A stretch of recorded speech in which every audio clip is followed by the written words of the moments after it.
Il est présent dans toutes les célébrations, mariages, naissances.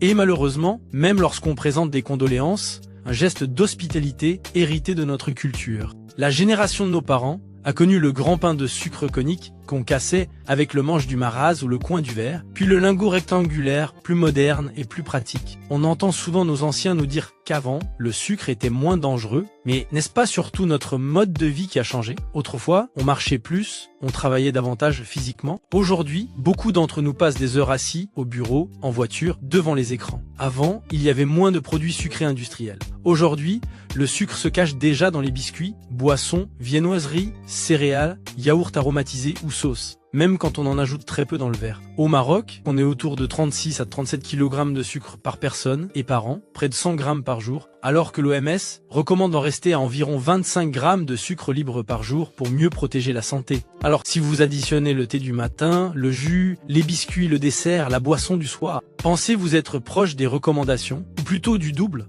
La vraie question, c'est combien de sucre donnons-nous à notre corps sans en avoir conscience? Et qu'est-ce que cela signifie pour nos enfants, pour leur concentration, leur énergie, leur santé future? Nous n'allons pas effacer le pain de sucre de nos salons.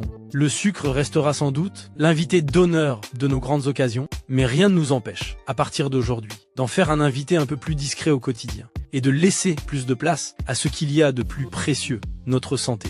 Alors pensez-vous que nous pouvons garder ce symbole tout en apprenant à mieux doser et en découvrant des alternatives plus raisonnables au quotidien ?